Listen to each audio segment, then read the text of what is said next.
எப்போவுமே ஒரே மாதிரி பிரியாணி செஞ்சு போர் அடிச்சிச்சா இந்த மாதிரி ட்ரை பண்ணுங்கள். சிக்கன் 65 கூட தேவையில்லை, ஆனால் சூப்பராக இருக்கும். எப்படி செய்கிறதுன்னு பார்த்துக்கலாமா? வாங்க. இப்போது இது தேவையானது 3 வெங்காயம், 5 பச்சை மிளகா, கொஞ்சோண்டு புதினா அண்ட் கொஞ்சோண்டு கொத்தமல்லி. இது எல்லாத்தையும் எடுத்து ரெடியாக வச்சுக்கோங்க. அதுக்கப்புறம் 3 வெங்காயத்தை நல்லா டீப் ஃப்ரை பண்ணி நல்லா மொறுன்னு தனியாக ஒரு பாக்ஸில் போட்டு வச்சுக்கோங்க. எப்போலாம் தேவையோ நம்ம அதை ஈஸியாக யூஸ் பண்ணிக்கலாம். இப்போ நம்ம எடுத்து வச்ச தக்காளி, புதினா, கொத்தமல்லி, பச்சை மிளகாய் எல்லாத்தையும் குட்டி குட்டியாக சாப் பண்ணிக்கோங்க. இங்கே 1.5 கிலோ சிக்கன் இருக்குது. இது மொத்தத்தையும் வந்து நம்ம சிக்கனில் போட போகிறோம்.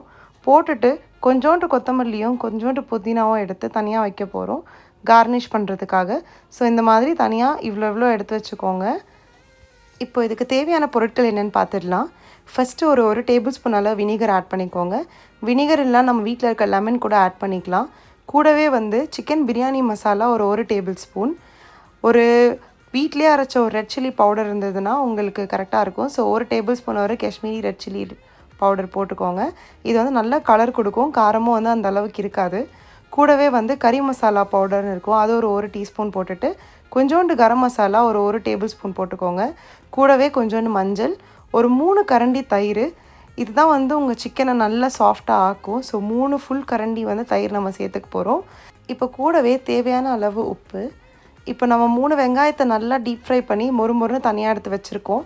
இப்போ இதோட முக்கால்வாசியை வந்து எடுத்து நம்ம இதே சிக்கனில் போட போகிறோம். பேலன்ஸ் இருக்கிறத வந்து நம்ம கார்னிஷ்க்கு யூஸ் பண்ண போகிறோம். ஸோ இது வந்து கொஞ்சமாக தனியாக நீங்கள் எடுத்து வச்சுக்கோங்க லாஸ்ட்டாக யூஸ் பண்ணுறதுக்கு. இப்போ இது நல்லா பிசைஞ்சு ஒரு 1/2 அன் ஹவர் கிட்ட ஊற விட்டுருங்க. கடைசியாக வந்து கொஞ்சோண்டு ஷாஹி ஜீரா போட்டுக்கோங்க ஃபார் டேஸ்ட்டுக்கு. இதெல்லாம் போட்டதுக்கப்புறம் நம்ம அரிசியை ரெடி பண்ணிடலாம். இப்போ 1 கிலோ அரிசியை ஒரு லாங் கிரெயின் அரிசியாக நீங்கள் எடுத்துக்கோங்க. எடுத்துகிட்டு நல்லா இதை வந்து வாஷ் பண்ணிக்கோங்க. ஒரு 3 வாட்டி வாஷ் பண்ணிட்டீங்கன்னா அதில் இருக்கிற கொஞ்சம் டஸ்ட் எல்லாமே வந்து போயிடும். இப்போ சிக்கன் எல்லாத்தையும் மேரினேட் பண்ணிட்டோம். இப்போ ரைஸ் வேக வைக்க ஸ்டார்ட் பண்ணிடலாம். ஸோ ரைஸ் தண்ணியை வந்து தனியாக சூடு பண்ண ஸ்டார்ட் பண்ணுங்கள். அதில் வந்து இந்த இன்க்ரீடியண்ட் எல்லாத்தையுமே நீங்கள் ஆட் பண்ணிக்கோங்க. ஏலக்காய் அண்ட் காஞ்ச ஏலக்காவும் நான் சேர்த்துருக்கேன். மற்ற எல்லாமே வந்து பட்டை, கிராம்பு, ஏலக்காய், ஜாதி பூ தான். ஸோ இதெல்லாம் வந்து நீங்கள் சேர்த்துட்டிங்கன்னா ரைஸோட ஃப்ளேவர் வந்து இன்னும் சூப்பராக இன்க்ரீஸ் ஆகும். நான் ஆல்ரெடி ரைஸ் குக்கர் வந்து தண்ணி வந்து சூடு பண்ணியிருக்கேன். இப்போ இந்த இன்க்ரீடியண்ட் எல்லாமே நம்ம வந்து இதில் ஆட் பண்ண போகிறோம். கொதிக்கணும்னு அவசியம் இல்லை, சீட் ஆகிட்டு இருக்கும் போதே நீங்கள் போட்டிங்கன்னா அப்படின்னா தான் ரைஸில் வந்து ஃப்ளேவர் நல்லா இறங்கும். ஸோ இது கூடவே வந்து நம்ம 1 டேபிள் ஸ்பூன் எண்ணெய் ஆட் பண்ண போகிறோம். அது கூடவே வந்து தேவையான ரைஸுக்கு தேவையான உப்பு நீங்கள் ஆட் பண்ணிக்கோங்க. இப்போ இது நல்லா கொதிக்கணும். கொதிச்சுட்டு வந்தோடனே அடுத்து நம்ம ரைஸ் வந்து போட்டுக்கலாம். ஸோ இப்போ பிரியாணி பாத்திரம் ரெடி பண்ணிடலாம். என்கிட்ட ஒரு லாங் பாத்திரம் இருக்குது. இது ஆல்மோஸ்ட் ஒரு 7 kg வெயிட் இருக்கும். எப்பவுமே பிரியாணி வந்துட்டு நல்ல ஒரு திக்கான ஒரு பாட்டம் இருந்ததுன்னா உங்களுக்கு ரொம்ப நேரம் உங்களுக்கு வந்து ஹீட் அப்படியே இருக்கும் அண்ட் வந்து ஈவனாகவும் வேகும்.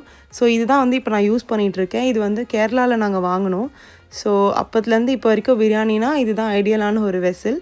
ஸோ இதோட லிங்க் இல்லை, இது எங்கேருந்து வாங்கணுன்னு டீட்டெயில்ஸ் வேணும்னா கமெண்ட்ஸில் சொல்லுங்கள், நாங்கள் உங்களுக்கு ஷேர் பண்ணுறோம். இப்போது இந்த ரெடி பண்ணி வச்சுருக்க சிக்கனை நல்லா சூடானதுக்கப்புறமா நீங்கள் வந்து ஆட் பண்ணணும். கூடவே வந்து அந்த மசாலா இருக்கும், அதில் கொஞ்சோண்டு தண்ணியை போட்டு அதை வந்து நீங்கள் இதில் ஊற்றிடுங்க. இப்போ வந்து நல்லா மிக்ஸ் பண்ணிக்கிட்டே இருங்க. நல்லா வந்து சிக்கன் வேகணும், ஓரளவுக்கு வேகணும். இது கூடவே வந்து 3 கரண்டி இஞ்சி பூண்டு பேஸ்ட்டும் கொஞ்சோண்டு எண்ணெயும் சேர்த்துக்கோங்க. இதை நல்லா வந்து குக் பண்ணிக்கோங்க. இப்போ தண்ணியும் சூடாயிடுச்சு, சிக்கனும் வந்து ஓரளவுக்கு வெந்து வர ஆரம்பிச்சிருச்சு. இப்போ நம்ம பிரியாணி ரைஸ் வந்து நம்ம ரெடி பண்ணிடலாம். இப்போ பார்த்தீங்கன்னா இப்போ தண்ணியில் வந்து நம்ம அரிசி போட்டு ஒரு அரை வேர்க்காடு வர அளவுக்கு வந்து நம்ம எடுத்துடணும். நம்ம கூடவே நிற்கணும். ஏன்னா ஒரு 5 மினிட்ஸ்லேயே வந்து இது ரெடி ஆகிடும். எடுத்து கடகடன்னு நம்ம வந்து வடிகட்டிடணும். இப்போ பார்த்தீங்கன்னா நம்மளோட சிக்கன் வந்து நல்லா ரெடி ஆகிடுச்சு, நல்லா வெந்துருச்சு. இப்போ அந்த வடிகட்டின அரிசி எடுத்து அது உள்ளே இருக்கிற இந்த எக்ஸ்ட்ராஸ் பட்டை, லவங்கம் எல்லாமே வந்து எடுத்து தனியாக வச்சுருங்க. ஏன்னா மேக்ஸிமம் இதை வந்து எல்லோரும் சாப்பிட்றப்போ ஒமிட் பண்ணிவிடுவாங்க. அதனால் நம்ம எடுத்துடுறோம்.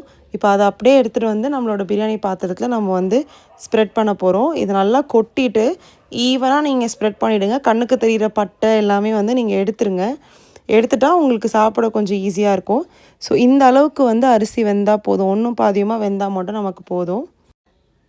இப்போ இந்த மாதிரி நல்லா தடவி தேய்ச்சி விட்டுக்கோங்க. அப்போ தான் வந்து அரிசியும் வந்து கிரேவியோட கீழ் பாட்டமில் நல்லா உங்களுக்கு வந்து அட்டாச் ஆகும். ஸோ நாங்கள் கொஞ்சோண்டு வந்து ஃபுட் கலர் ஆட் பண்ணியிருக்கோம், ஏன்னா ஒரு பிரியாணி ஃபீல் கொடுக்கறதுக்காக. உங்களுக்கு வேணும்னா நீங்கள் ஸ்கிப் பண்ணிக்கலாம். இல்லைனா வந்து நீங்கள் வேறு ஏதாவது இன்னும் நல்ல குவாலிட்டி எடிபிள் கலர்ஸ் இருந்தாலும் நீங்கள் வந்து போடலாம். ஸோ இப்போ வந்து நம்ம எடுத்து வச்சுருக்க வெங்காயம், புதினா, கொத்தமல்லி எல்லாமே வந்து அதுக்கு மேலே நம்ம தூவ போகிறோம். ஸோ இது வந்து உங்களுக்கு இன்னும் நல்ல ஒரு ஃப்ளேவர் கொடுக்கும் ரைஸில். கூடவே வந்து last but not the least வந்து நம்மளோட நெய் தான்.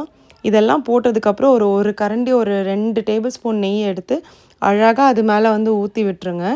ஊற்றி விட்டதுக்கப்புறமா நம்ம வந்து அடுத்து தம் போட தான் ஸ்டார்ட் பண்ணணும். தம் வந்து ஒரு 5-10 மினிட்ஸ் வந்து நீங்கள் ஹை ஃப்ளேமில் க்ளோஸ் பண்ணி நம்ம வெயிட் போட போகிறோம்.